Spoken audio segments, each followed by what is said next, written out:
Coins PH guys, madali lang siya, at the same time very ang ganda nung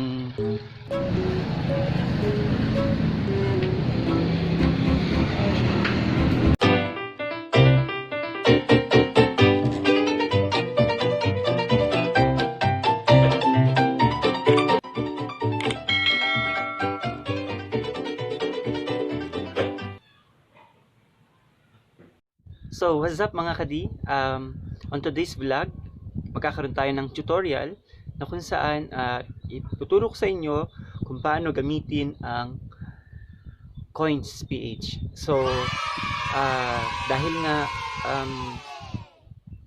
umiiral pa rin ang GCQ dito sa Cagayan, minabuti kong maging produktibo sa panahong ito.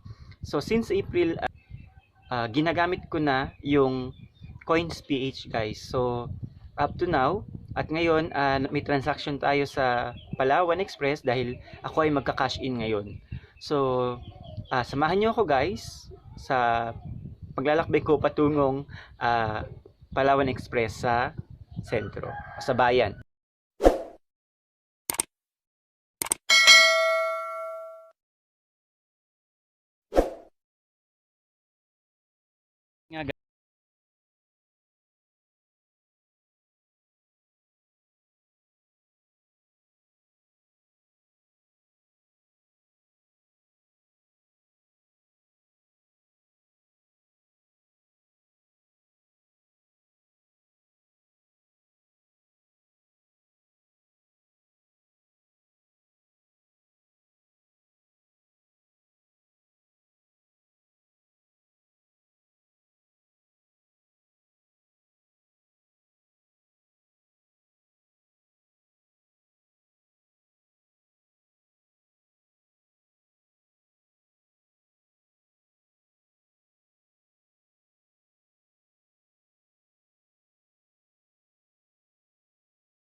Guys, konting background lang sa paggamit ng Coins PH.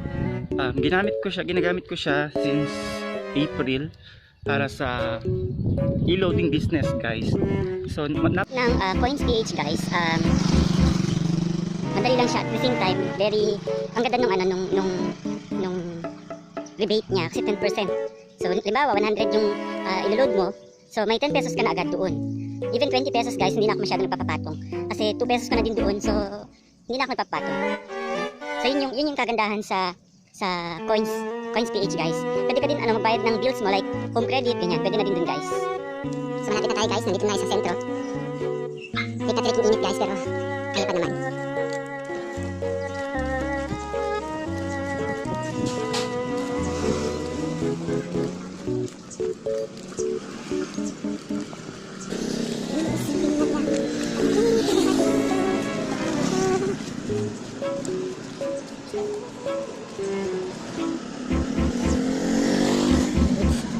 Madami pa rin ata ang tao guys.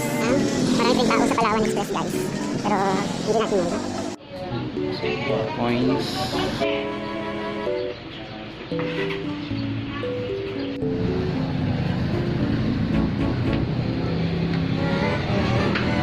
So mag-aantay tayo ng ilang minuto guys bago matawag yung pangalan.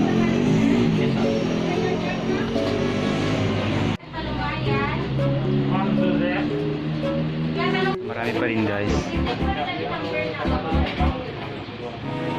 One eternity later.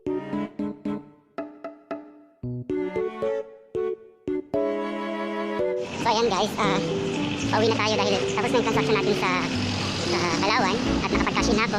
Inaantay ko na lang yung confirmation na masok na yung cash in ko. So yun no. bumili tayo ng merienda dahil mainit na panahon. Ayan. So later guys, ay tutulong ko sa inyo kung paano yung procedure sa paggamit ng coins. Coins guys. Tanong guys, paano ba gamitin ang coins PH? So ito guys, ipapakita ko sa inyo yung short video clip na ginawa ko para ipapakita ko sa inyo kung paano gamitin si coins PH. So, ready guys? Ito na guys, no, start na natin. So first, kailangan natin i-download ang app na coins PH. So pupunta tayo sa Play Store. Okay, sa Play Store guys, search natin doon. Pero sa akin, dati ko na kasing ginagamit. So yan na. Search na natin coins.ph. So ito siya guys. Ito yung app, no? Yan, coins.ph.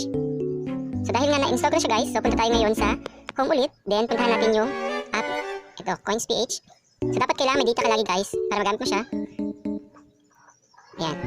Nag-loading na guys. So, ayan. So nakapag-cash in ako guys. 1,000 yung cash in ko kanina. Pero bago mo magamit ito guys, kailangan mo nang ilagay yung mga certain information na kailangan nila. So parang magre-register ka muna sa coins bago mo magamit yung app. Sa YouTuber. Shout out sa ating YouTuber na si Ma'am Je. Please support her channel. So yan guys, no? So pwede ka nang magbayad ng bills. Yan, gamit ang coins.ph. So, like for example, ayan. Home credit guys. So, click nyo lang home credit. So, click nyo ganyan. Then, yan. So, yung amount. Or pwede din pwede ka din bumili ng load para sa Signal, Sky Cable. No, basta sa mga cable channel provider guys. So, pwede mo din siyang gamitin. Then, kung may transaction ka naman sa government offices like NBI, Pag-ibig, yung mga loan nyo, pwede nyo gamitin ito. So, madali lang siya guys. Then, sa SSS, yan. So, dun sa load guys, balik tayo sa load. Kasi ito, napakaganda ng i-loading guys kasi 10% yung kanyang rebate. So, halimbawa, normal na lang guys. No? Normal lang na nag-upload ka. You have to enter the number. Then, pagkatapos ng number, yung amount, then makikita mo guys, mabilis lang yung process niya. So, ito yung history ko. Kasi matagal ko na siyang ginagamit. Ayan. So, makikita nyo guys, yung 100 pesos na load is 10 pesos yung ang aking nare-receive. So, mataas yung rebate talaga. So, yun guys, no? So, wag na magpatumpik-tumpik pa. I-download na ngayon ang app na coins.ph at gamitin na ito. So, habang umiiral ang quarantine sa ating bansa, maaari mo itong pagkakitaan. Guys, I hope nakatulong yung tutorial na to para sa inyo at para maging produktibo kayo ngayong panahon ng pandemiko. So, huwag kalimutang mag-subscribe, like at i-share na rin itong video na to sa inyong mga kaibigan. Salamat!